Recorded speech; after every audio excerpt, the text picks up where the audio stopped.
when you come before God, when you come before your mentors. I was explaining to Pastor Sarah. I said, the things I know, I already know. So, when I meet greatness, the things, I'm not interested in sharing what I know. I'm always asking questions. Because I'll go sit with Barrister Wampa. I do mentorship with him every Tuesday. And one or two times she will escort me. She will say, I'm always with a note. I'm always asking questions. And sometimes he treats an area that I'm doing something about. And I'll just sit there and ask questions. And when we're going, he said, but you taught us something about this area. I said, so what? What I know, I already know. I want to find out because it's not just information.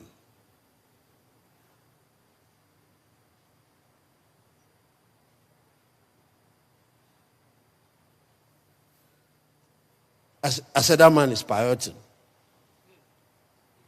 Piotin used to say, once he's in the front driving, I'm at the back, I can sleep.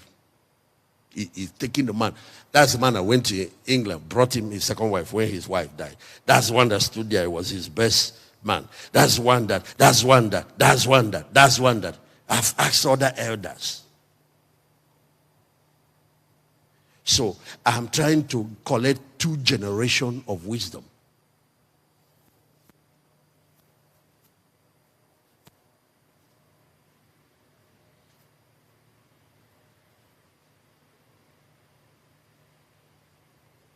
You can be richer than your father. After all, Solomon surpassed David. You can travel more. You can have more PhD. It doesn't mean anything.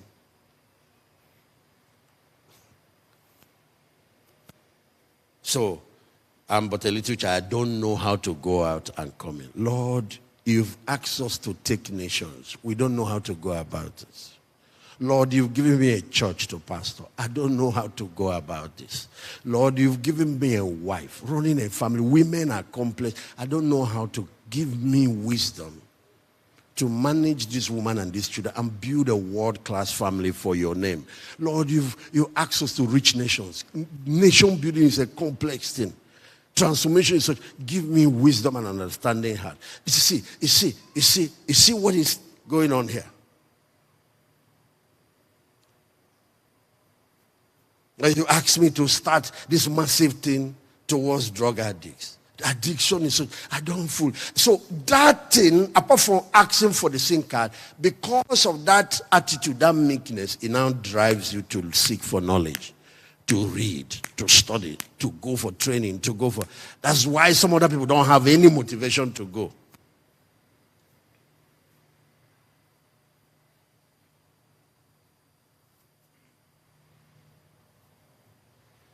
So if you now check, the second pillar is now knowledge. Is going to acquire, to get training, to seek for mentorship, to study, to listen, to all that. If you see what goes on with me, you'll be shocked. Because the machine is empty without feeding it with raw materials.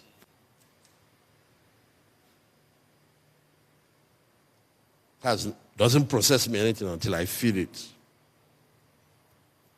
People see me, whether it is PCJ or... And I'm taking notes. I was telling Pastor Ike when he taught this morning that my own note is not 7 C's. I ended up with 8 because he said calling and conviction. Conviction was my number 2, C2. It's because it's so heavy. The mission, you've got mission. You need values, strong faith, and strong values. It's number 2. So I ended up with 8, not 7. I took. And some people see me, they think it's because you raise the person, you are a joker. That machine produces not until I feed it raw materials.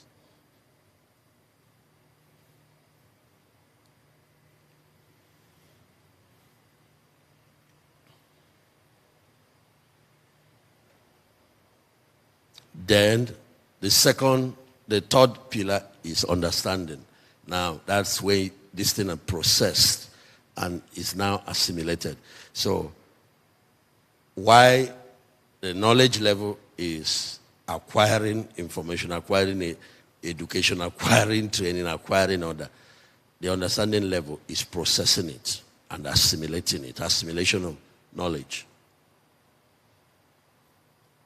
Like I said, knowledge is now what it is. Understanding is what it means. And understanding is why it is so. You now understand the purpose of what you've learned.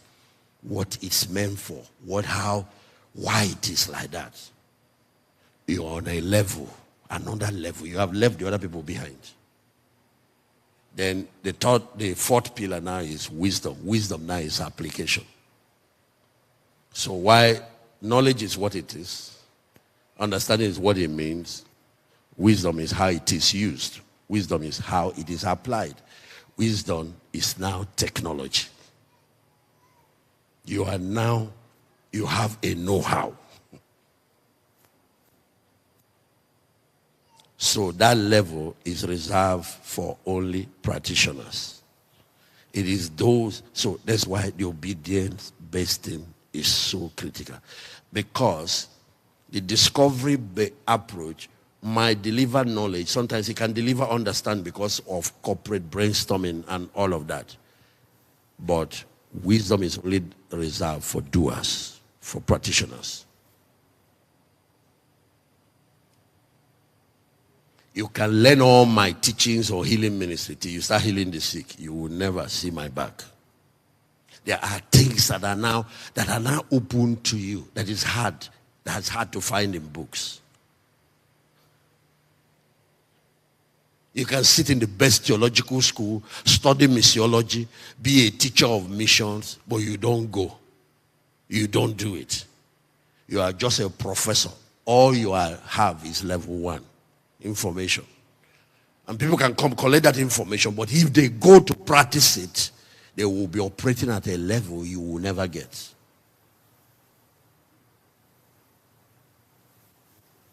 I don't want to sit as GO, be answering GO, go, and be sending orders and never went.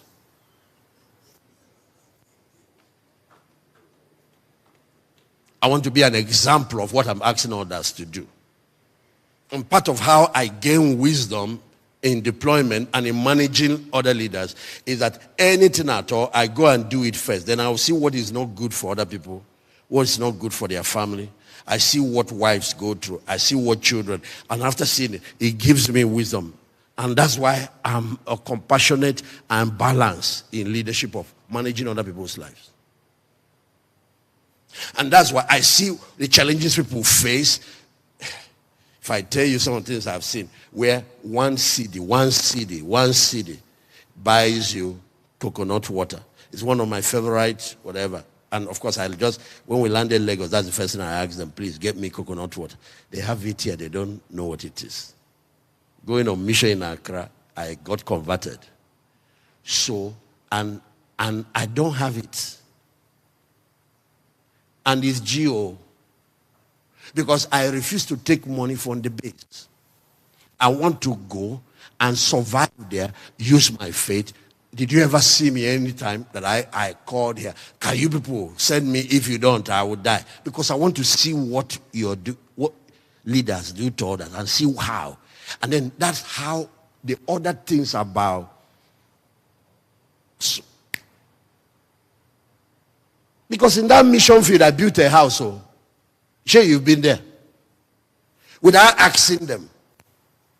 That woman in government that I met. So I began to, that Ghanaian woman in government and all the things that transpired. I gave me that land and all the things. I now started learning certain things. That's when I realized that mission is not just the myopic thing they taught us in the school. Mission has been God's movement. Abraham did it. All these people did it. Joseph did it. Daniel did it. And all that. So Daniel, was he poor? Was Abraham poor? Was Joseph poor? Where did we get this new theology? Is that not what Jesus came to do on earth? And he learned a trade.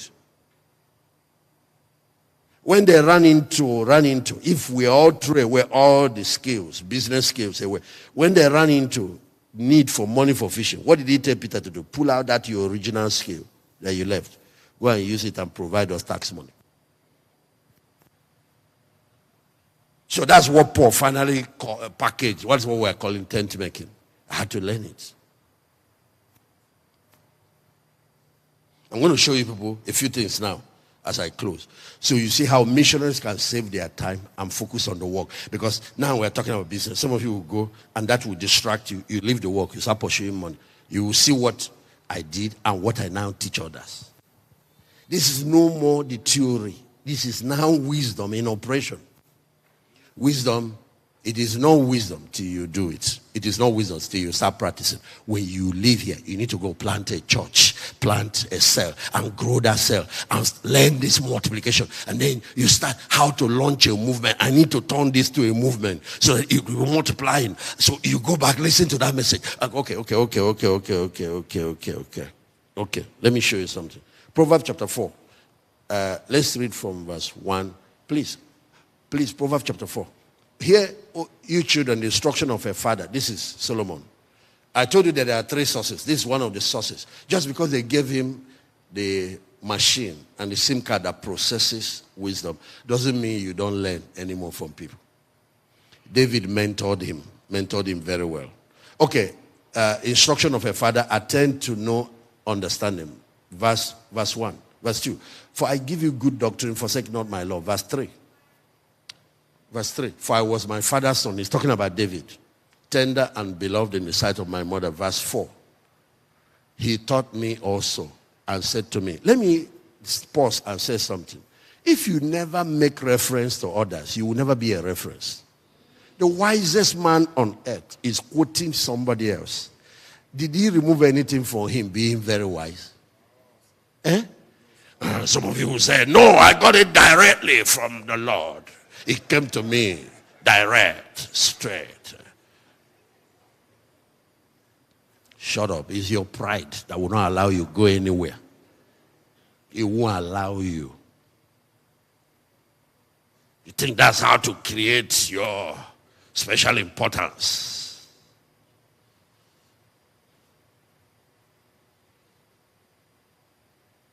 You know, pride has types. What the worst type is spiritual pride.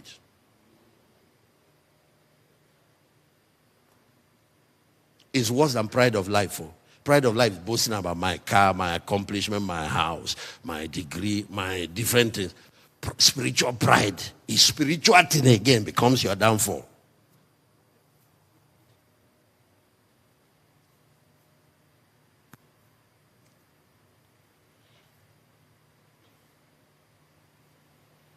Anyway, I was my father's son. He taught me. He said, let your heart retain my words. Keep my commandments and live. Verse 5. Please, verse 5.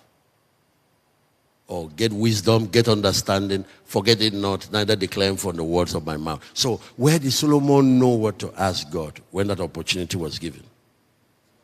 You can see what his Baba taught him.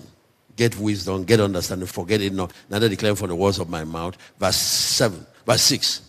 Forsake her not. What will happen? She will preserve it. 24 major things she delivers. It's more than that, but there are 24 core. Protection is one of them. Preservation. Love her, she shall keep thee. That's protection. Then verse 7.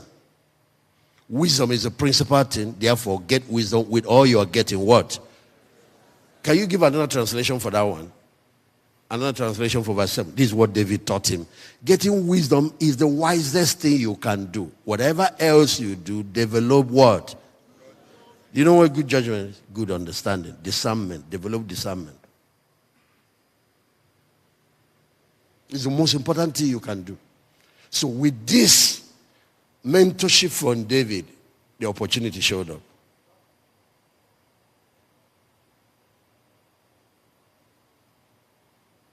And that's what I'm doing for you now.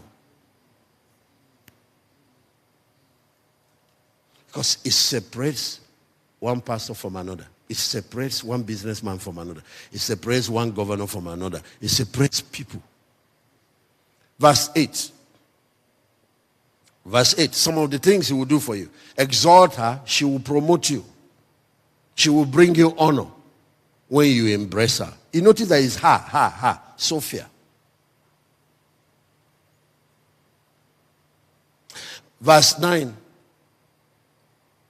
She shall give to your head an ornament of grace, favor, a crown of glory. This one will turn you into a leader and give you your own crown. This woman, you're looking for a girlfriend, this is the first one you need to have. Sophia. Verse 10. Verse 10. Okay, now, the reason I turned to Proverbs chapter 4 is to show you the process that generates understanding. And then from there to wisdom. That's why I came here. Because the wisest man revealed the process. And Jesus also revealed it again in the New Testament. Go to verse 20 and show them the process. My son, attend to my words. So attend to my words is the first instruction. Number 2, incline your ear to my say. The second thing is the listening. And today with iPod, with different method of listening. So if I read, it's not enough. I also use audio and all that. I also find a way to, because faith comes by hearing, not by reading. It can come by reading if you add meditation. So that's number 2 instruction. Number 3, yes, go ahead. Go ahead. Let them not depart from your eyes. So I like visual. That's why I like to watch. So I've engaged my ear. I've engaged study.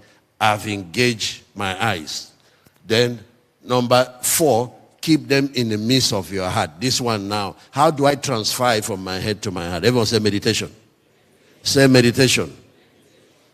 That's 5th instruction. Number 2, the next one. For they are life to those that find them and hell to all their flesh. Actually, when God was giving the instruction to Joshua, the same instruction, he added his mouth. His mouth. That the book of the Lord shall not depart from your mouth. So you are to meditate on it day and night. So my eye gate, my ear gate, my mouth gate, plus my mind gate through meditation, so you can get into my heart, which is the hard disk. Actually, what he's saying, until something gets into your subconscious, it's not yet you. It can be in your mind, in your conscious, and you find that you have something you know, but your behavior is contradicts what you know. You know something, you're even teaching it to people, but your life, you're doing a different thing. Because it's not yet you. It has not been made flesh. But when it gets to your subconscious is the one that controls your behavior.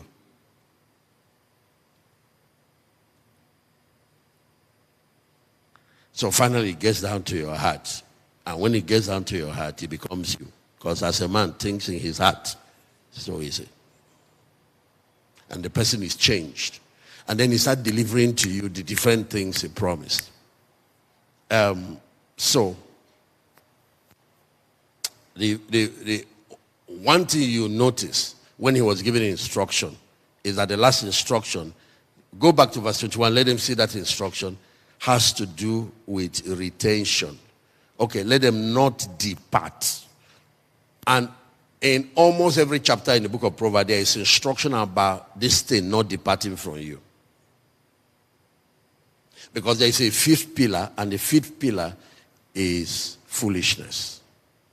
That's what Pastor Ike was talking about by a lot of people that are jabbering. Foolishness is now the rejection of wisdom. The abandonment of wisdom is when you file divorce. You get her, you get blessed, you collect. So what happened is after a while, some people as they prosper, some people as they change environment, some people as they get into new relationships that challenges, then they abandon what they have been taught, what they have been raised with. They abandon their values, and then that man is foolish. There's a difference between foolishness and ignorance. Ignorant person does not know. A foolish man knows, but walked away from it. And that's when the consequences come heavy. Usually in the time of ignorance, God tolerates, God overlooks. He treats you like a child. Children do a lot of nonsense. Babies, they can poo-poo on your shirt. You don't flow, But now, a man that has gained knowledge, we understand, is not an adult. He walks away from it. God now, both the demonic world and the divine world combine to deliver. They go through a lot of problems.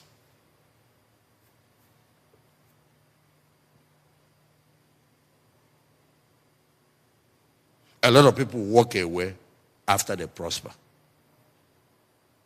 When they become big, they get proud. Okay, this is a good example, the man we are studying. 1 Kings chapter 11. So you will now find that Solomon wrote 2 major wisdom books. One, when he was walking in wisdom. One, after he has become stupid and destroyed a lot of things. But he recovered before dying. And it's mercy that God showed him. Because a lot of people have gone to hell. But he recovered. So he wrote another book to correct people not to make the mistakes he made. That second book is Ecclesiastes. Ecclesiastes was written after he had made all the mistakes. But he came back to his senses. He didn't recover the glory God gave him, but at least he recovered his sense. And he died. That's why he's part of those who are going to resurrect. You will meet when the resurrection comes.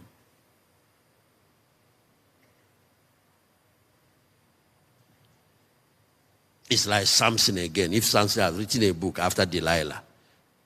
So there are 2 kinds of people you listen to. First is a wise man, a person that is walking in the ways of God. There's a person you must avoid if you're going to have wisdom and return it. Is a man that's walking in the counsel of the ungodly, a man that is walking against God's values. Stay away from such people, because evil communication, of course, the Bible says he that walks with a wise man will end up what? Being wise. But the companion of fools will be what? Watch how Adam lost it.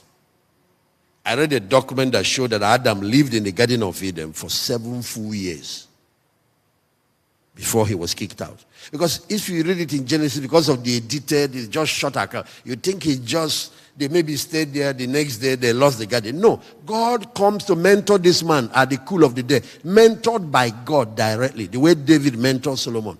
7 years of training. It was only 3.5 years that Jesus trained his disciples. Satan came to test him. But you see how he lost it. He was a stranger with a different value system, corrupt. He came through his wife. And this is not a man that doesn't know. This is the one that knows. That's why the Bible says Adam was not deceived. The woman was deceived, but Adam was not deceived. The choice was between God and his wife. He chose to go with her, and he destroyed everything. So 1 Kings 11, the Bible says Solomon loved many strange women. 1 Kings chapter 11, I'm reading from verse 1. He loved many strange women, together with the daughters of Pharaoh, women of Moabites, Amorites, Edomites, Zidonites. Isn't this one of the things that destroys diasporas? Sometimes missionaries. Hittites. Then verse 2. Of the nation concerning which the Lord said to the children of Israel, you shall not go into them, neither shall you come in unto you. For surely they will turn away your heart after their God. Solomon clave unto this in love. Now, when he started it, he probably thought, at my level, it's not possible. They can't affect me. What? This small girl, this 18-year-old. What? Me worship idol. It's impossible. See the next verse.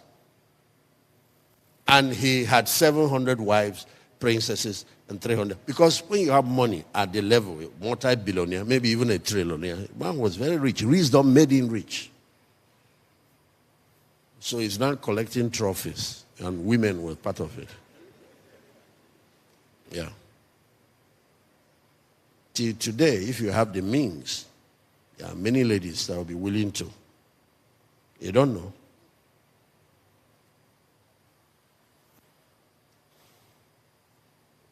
His wife turned away his heart. Did you see that? Verse 4. This is what shocked me. It came to pass when Solomon was old, his wife turned away his heart after other gods. His heart was not perfect with the Lord his God, as was what? You see how God sees David, as was David his father. Look, watch the next verse, verse 5. Solomon went after Ashtaroth. This goddess, this is the goddess they worship with immorality and sex. This goddess of fertility. Solomon, you are now, and after Milcom. Milcom is Baal, the one they sacrifice children to.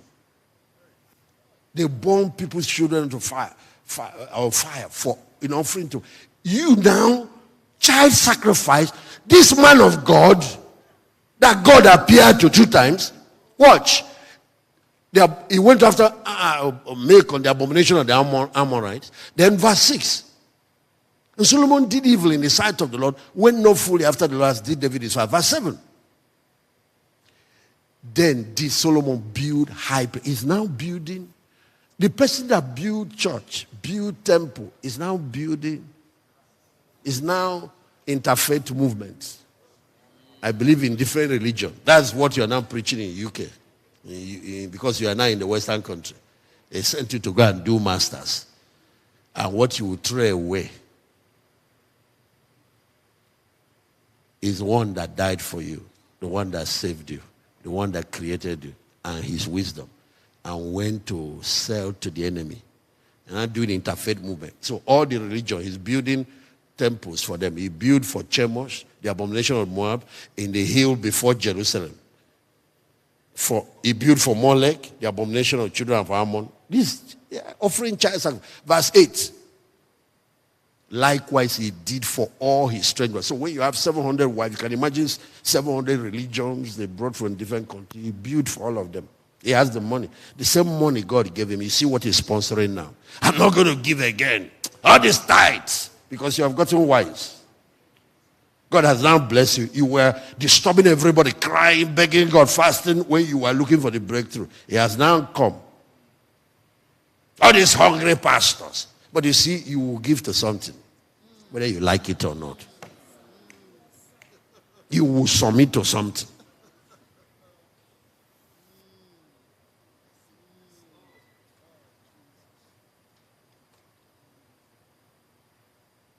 If you to serve God, you will serve something. Even if you choose atheism, atheism is religion. But you will pay for it.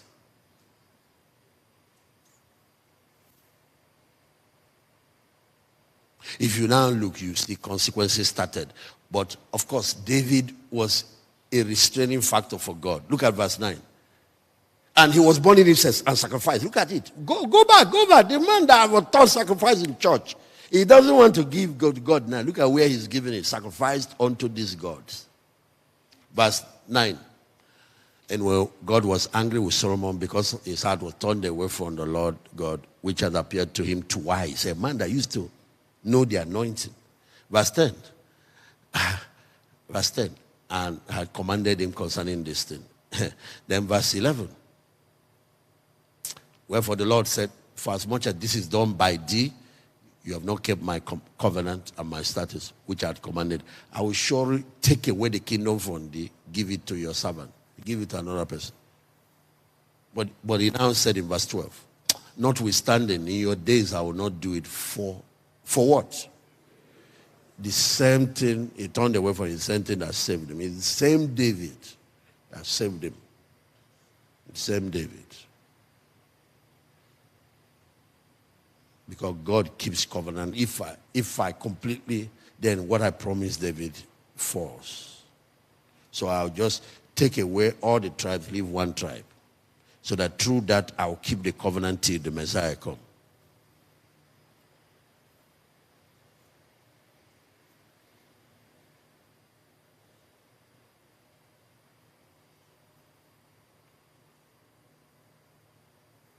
You see that temple and all that thing he built, Solomon's temple, order, destroy, burn to ashes. You see that house he built to the Lord, burned down to ashes. You see the nation he built, the greatest nation on earth at that time, burned down to ashes. You see, all the treasures he gathered, Solomon's treasure, he became the richest man, all of them stolen and carried away to Babylon. You see, the same thing that takes you to the top is what you must maintain to stay on top. If not, you see, all the things you accomplish can be destroyed overnight. Foolishness. It's not a man that didn't know that was ignorant. God usually has patience with them. It's somebody has invested in. You see the kind of things you are hearing. See the kind of things you are receiving here.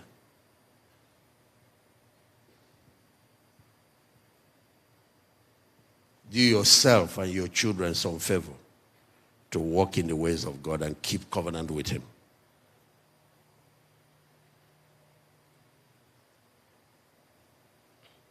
Okay. How many of you can just give me 5 minutes to tidy up something, practical something that will help you? Let me see the hand. Let me know if I will do it. Okay. That's why this is supposed to be a retreat. We're supposed to be releasing you like 12 midnight. You know, this is not supposed to be happening. You're not supposed to be going home. Have you been around DC to understand how we operate? You're not supposed to be going home. You're not supposed to meet traffic, all those things.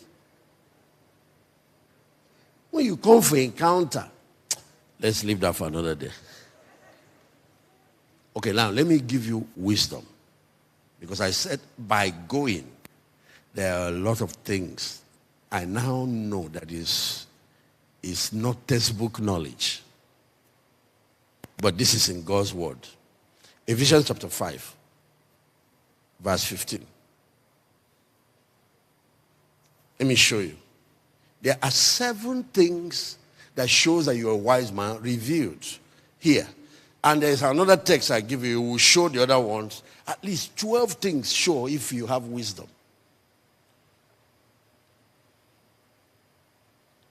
So let me give you 1 or 2 here. Watch. See that you walk circumspectly. That's walk with prudence, with wisdom. Not as fools, but as wise. Verse 16.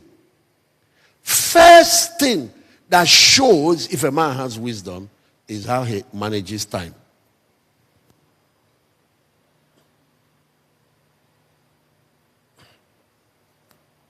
What you do with your time, where you invest it. Because it's a currency with which you can buy anything you want in this life. You invest it in a relationship, you come out with a strong relationship. You invest it in knowledge, in studying, you grow being very knowledgeable and wise. You see the kind of investment you are making here. What you are doing with your time shows whether you are a fool or not. It's the first thing. So there is a key, a secret I want to give all of you now. Brother Mike, I want you to see. So, because we're teaching now bivocational missionaries. We go into mission, you can come as service provider, businessman and all that. Some people think it's just going there now. They waste their life and leave the work that God called them. Now watch. He said the way to manage time is to redeem it. What is the word redeem? Buy it. Redeem it means buy back time.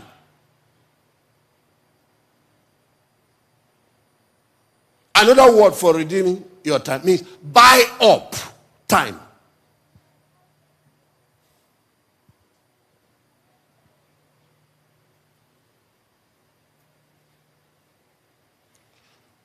So what does this mean? For example, in the business school, they teach us the time value of money. So time is money. So what people do is they go and sell their time in exchange for money. And that's why you work. So tomorrow now, or Monday, everybody will take off again in Lagos. The rat race continues till Saturday. And there are some of you that are interfering with your Sundays again. You cannot live like that. For the wealthy and the wise, their time is their wealth. So instead of selling their time to get money, they use money to buy back more time. Because true wealth is freedom.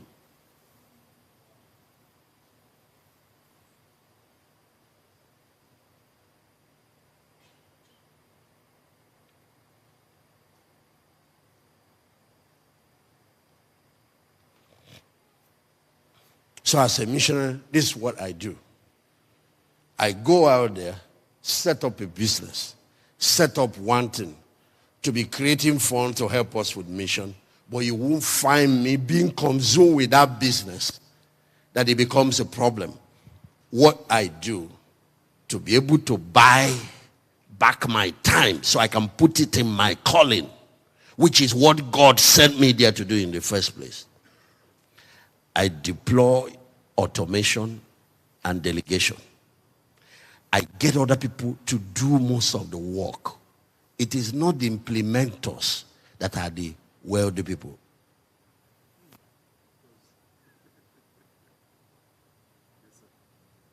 And then I take a large chunk of the returns instead of eating all, taking all the profit, and pay them so they can do it, so I can focus on the most important thing there is.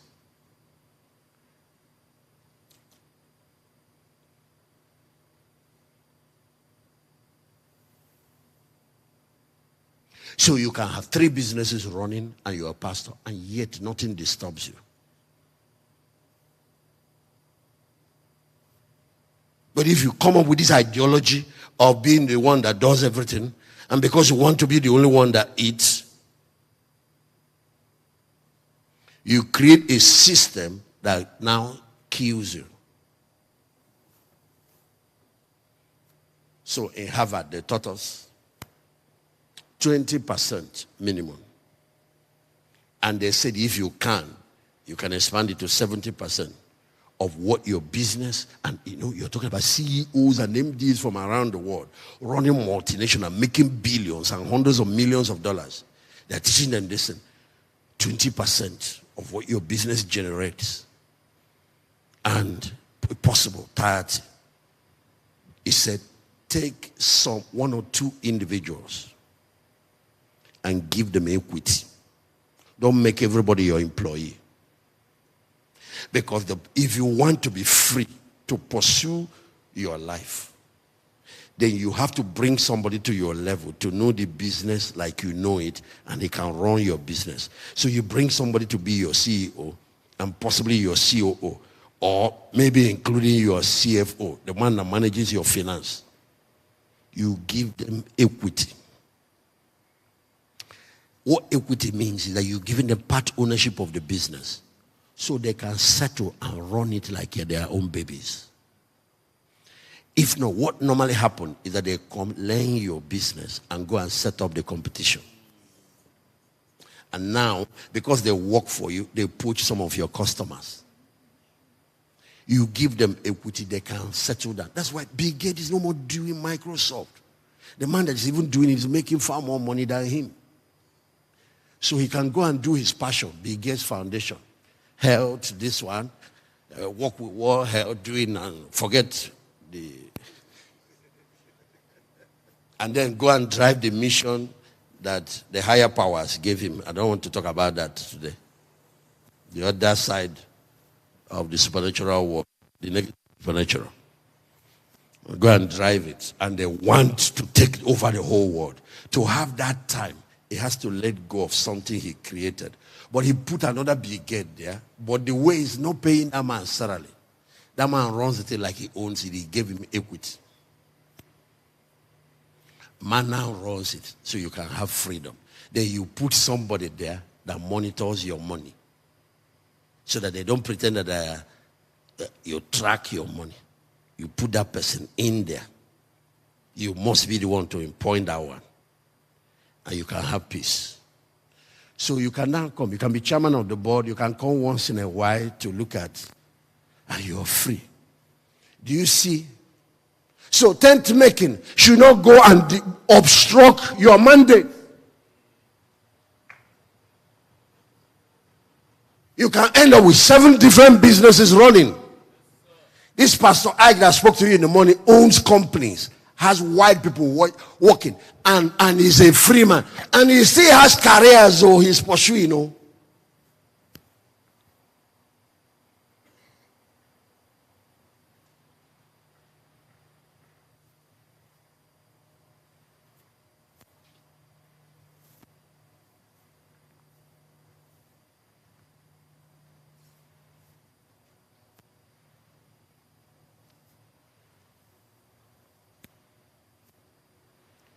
Buy back the time, your time, because the days are evil. Then that time, because you see now, a lot of people, because of the pursuit of money, there's no time for family, no time for their health, no time for God. They can't even do their own money devotion.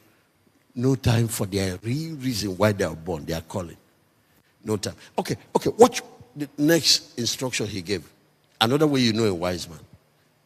It's your purpose, your assignment, the will of God for your life, the purpose of God for your life. It's redeeming the time because the days are evil. Look at verse 17. I want to give you something now. Wherefore, be not unwise, but understanding what? What the will of God is. Find God's purpose for your life and pursue it. Because the time you are buying back is not so you can be lazy. It's so that you can now live that purpose-driven life. My time is up. There are some things I would like to show you people.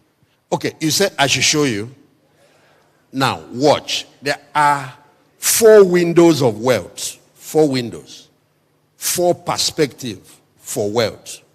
Of course, there is even a 5th. Just like I said, 4 pillars of wisdom. And I added the 5th. The 5th is foolishness. Is that not so? There is a 5th. Maybe I should mention the 5th first. The 5th perspective is that people owe you something. So you're looking for who will give you money. Get yourself out of that. I can't pay my husband. Who will send me money? You're a stupid person. Anytime you want resource from people, look for some service you will give them in exchange.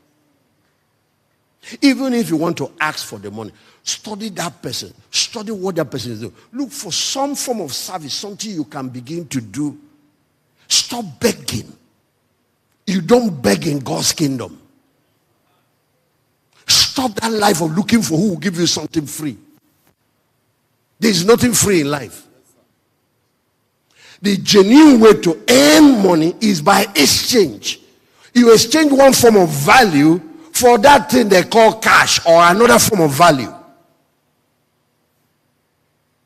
If you are receiving charity, get out of that place fast. You're getting all this free. Get out of that place. The laborer is worthy of his wages. Make sure you have something you are offering your generation. Make sure you have some form of value. And value is something that is important to people, not what is important to you. Find what the other people need. Even if you are my father, don't go and have a sense of entitlement. Look at our whole family. Look at the man's business. Look at his life. Find some. Joel Austin, his own was to be the one that dresses his father. To be the one that selects, irons. This man is busy looking after the church, preaching on. I'm the one that makes everything ready for him before every Sunday. Second thing, he found that the media ministry, the man needs to reach America, is where he has. I studied the skill, went and learned editing, went and learned this, and then took over that place. He's not the first son, he's not the second son, he's not the third. He was the one that collected the mantle.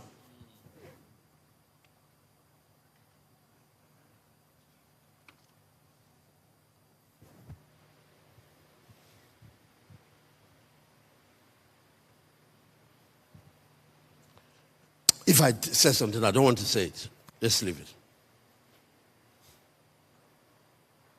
So, that first window is what perpetuates poverty. Dependence. Dependence. Some other people must give it to me. No. You are created in the image of God.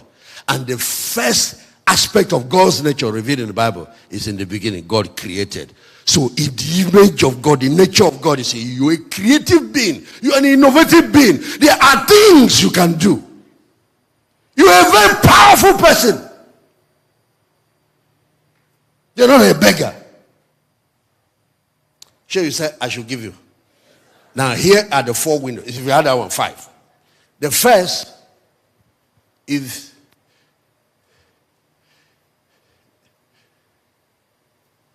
G-O-J. Get a job. I want to solve my problem of poverty. So, what's the only way? And that's what is the diaspora thing. This is what is driving it. So when you finally get there, study, you get a job.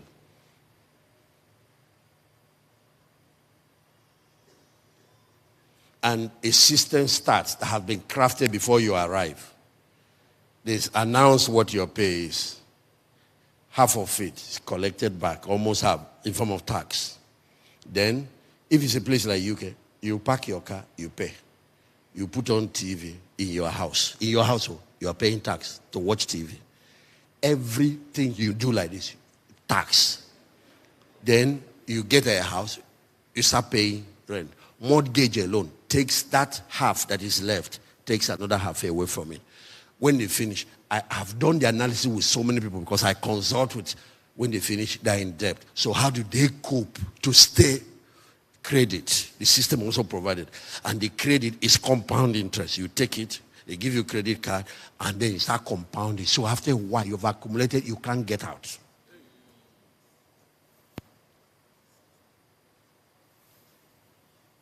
You will never become wealthy by getting a job. But it's an entrance point. It's an entrance point. The second window is I change G to B now. G-A-J. Get a job. To now buy a job. So you want to take a step to freedom, to be better than the original guy. So you now end up buying a job or owning one. So you call it, I started my business. That's what it's called, entrepreneurship. Do you know why it is buying a job or owning a job? It's because you are still like the other man, just one step ahead. What's the difference? You now started that business, and you are the one driving it, running up and down. You see what happened? At the first time, you don't have money. You don't have time. Your whole life. And if you stay at that level 1, 20 years will pass one day. 25 years, one day you just realize, see what you have been doing in Lagos. Rat race. You are alive. You are alive. Some of you here, even your children, you don't know them. Because you have to start, because of traffic, 5 a.m. And when you return, the kids have slept or whatever. So you leave them for a mate. Even family life, you marry somebody, you are growing apart. You people are just tenants in that house.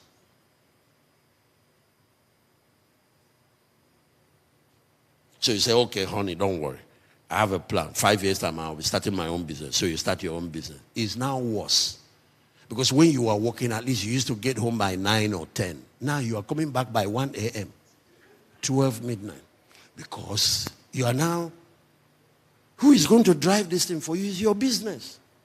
You now realize that you have to go last. You have to, if you leave people, it will mess you up. So do you know what you did? You just exchanged one job for another job. But there is one difference here.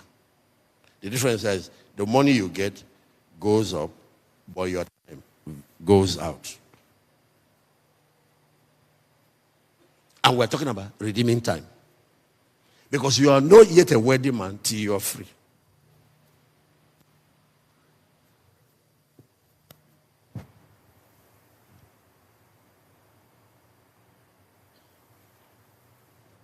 So the third window, and this is where real wealth begins. Don't just buy a job. Don't just own a business. Buy and own a system. Oh my God, I wish maybe this is a day session so I can show you people some stuff here. You use delegation and automation to turn that thing that only you are doing into a system. Let technology do a lot of things and then get other people to do most of the other things for you. There might be a part of it you take that you do. And then you can free yourself and have more time to invest in other things. That's how you can now start 2 more companies. That's how you can now pursue your mandate. That's how you can now have time to do the most important things that you love. And then, like when you were working for people, you have to do what you hate. Even Monday morning. Whether you like it or you must get up, you have to be running. No, now. You can have your time. You can go after traffic. You can book your appointment at certain times. You can go and preach on Monday morning and finish and go to office and leave before traffic again. Because it's no more running because that you're present.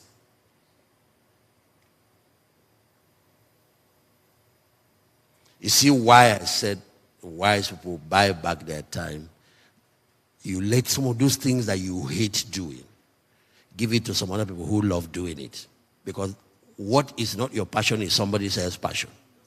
What is not your strength is somebody else's strength. Areas where you don't have skill, somebody else has the skill. Hire that skill.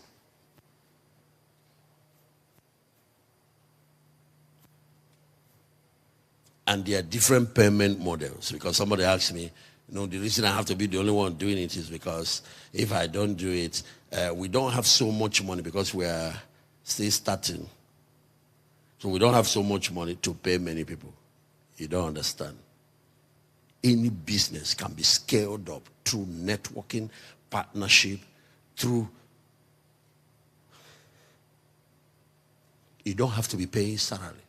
You can create another model for scaling up your business where it is. Your payment is tied to performance. That's, what they call commission. Do you know how estate agents operate? So landlord that owns a property or owns the land, there's no paying anybody anything. When you bring a customer to buy, you get your, whether it's 5%. So that same way you can get so many people working for you and you're not bearing one load, heavy load. Because you deliver, you collect your commission. You deliver. And you can start running more training. That's why some of them like network marketing are doing and using. They give you the capacity, give you the training, and people are running, driving it, instead of being the one running around Lagos. And you can have all this going and you still retain your career. And then as your ministry is going, it gets to a point that the competition, you let go of that professional and start doing this full time. But you still have things you created running. Hello. Even what I'm teaching now, you think is just for money, that's why I teach it. That's how a pastor that wants to grow like church operates. You cannot be the one doing it. Raise more people, have more chapters, have more cells, have more people. Move up from just being the implementer to the one that manages and coordinates. This is the third window. The fourth window now is that now that you are making money, whether it's from your job or for your business, it's now time to get your money to start working for you. So what we do, people here, I live on 10%. They think what I do with the 90s, I just carry it and give away. No, it's broken into 3. 30% is now used to buy equities. So here now, it's not just system that I've learned to own.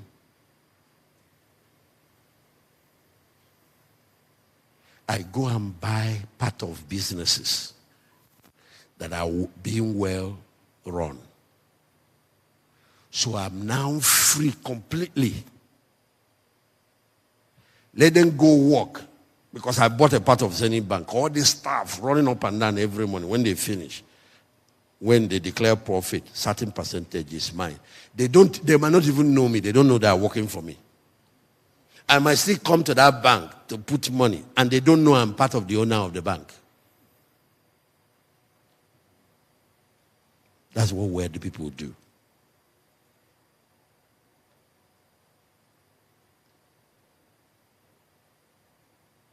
I think, I don't know whether it's this year beginning or last year, I was saying, even till now, with all that is going on in your economy, have things invested that give me 50% every 50 in this type of economy. 50. With no headache whatsoever, so I can do my work.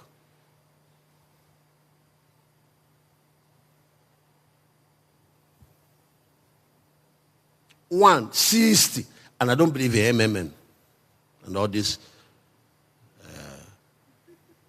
jackpots that people have created in the name of financial.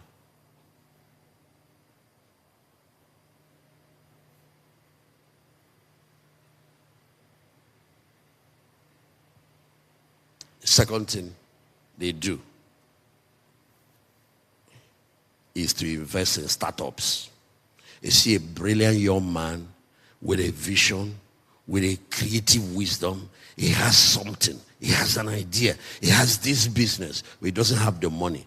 So you collect 50% of that company by providing him the capital to take it off and get that thing.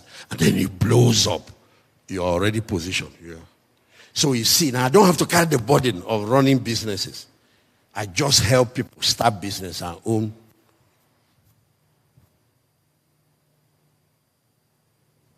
Pastor Dave, I'm glad you're here. Yeah.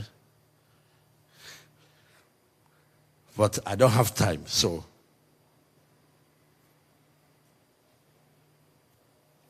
So the missionary is busy doing his work. But there are all kinds of things going on.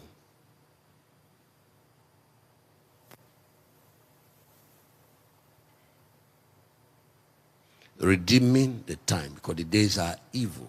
So you can now use that time to pursue the most important thing in life, God's will for your life. And then in all of that, to preserve your eternity. And have time for your family. Have time for.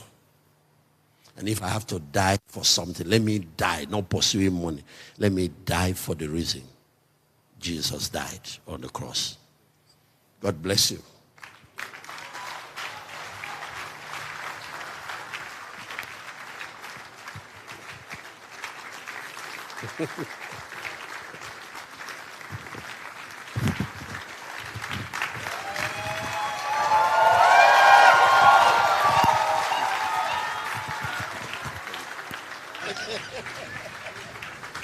I will see you tomorrow because we have to do impartation. Pastor Shola.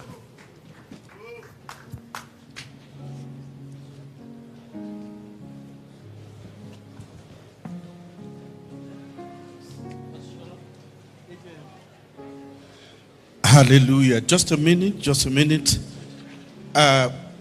Hello. Just hold on 1 minute. Won't damage anything.